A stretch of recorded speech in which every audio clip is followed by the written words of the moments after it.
Good afternoon, everyone. My name is Meghan Holbrook. I'm a single mom, a resident of Savannah for the past 7 years. As far as work, I'm a degreed electrical engineer, and I've worked as a systems engineer in the aerospace and defense field for close to 20 years. I myself am a product of public schools. I've attended public elementary schools, community colleges, as well as universities. Although these schools were in the state of Connecticut, I've always believed in the public school system. So when I relocated to Savannah, I trusted the public institution to educate my daughter. With this pandemic under control and the plans to return to school face-to-face 5 days a week in the fall, I would like for my daughter to return to public schools. I've learned that Chatham County Public Schools want to incorporate critical race theory, or CRT, into the curriculum, and I am just saying no. From my research, I gathered that CRT is just another Marxist practice that attempts to judge a person by their skin color instead of the content of their character. Being a systems thinker, I look at things from a broader perspective, and I conclude that CRT is another attempt to cancel culture. It takes away an individual's free thought by forcing the young mind to believe that they are privileged because they are white, or they are being discriminated against because they are black. This is not always true. This fuels conflict, hate, envy, hardship, and distress. It's another way to break down humanity. No, this blatant form of racism should not be taught in schools. You cannot fight discrimination with more discrimination. We will not allow you to indoctrinate our kids. We can think for ourselves, and we do not need you to tell us how to think or how to raise our children. With the majority of the schools here in this district across having grades of C or lower, the focus needs to be on teaching these kids to be proficient in reading and math.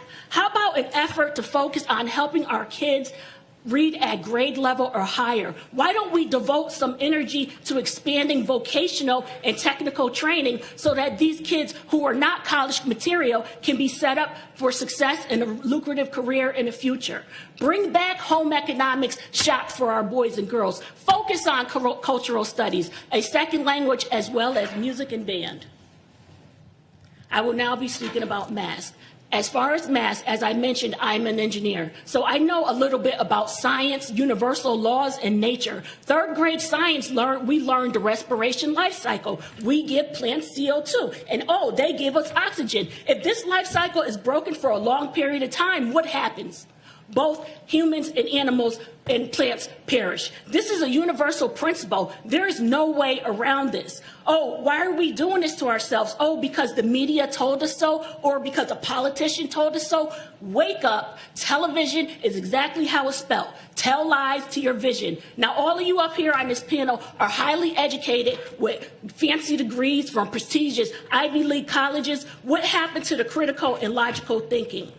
You had to think something wasn't right when, after Dr. Fauci, the overlord flip-flopped with the science. Now, I know a lot of people may have lost people in the pandemic. However, the fact of the matter has not changed. This virus has a 99.7 survival rate. Governor Kemp recently signed an executive order last week prohibiting the kids to wear mask mandates in school. Vaccines are available, and those vaccines are available for those who want them, and mitigation practices are now in place. Those should continue to wear a mask if they please, but they should not be forced to wear masks. Kids are not super spreaders of the virus as originally thought. In fact, they have a higher survival rate because their bodies have not been around to be polluted with everything that's going on in the environment, and they're not suffering from these viruses as much as other people and other people with comorbidities. So we should not be holding this against our children. These masks have set our kids back. They give problems. They've created psychological issues. They're having a hard time learning facial cues.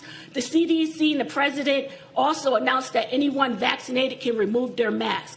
Honestly, anyone who wants to be maskless in the classroom should be free to be maskless, vaccinated or not. Parents absolutely can decide what's best for their child, knowing the risks.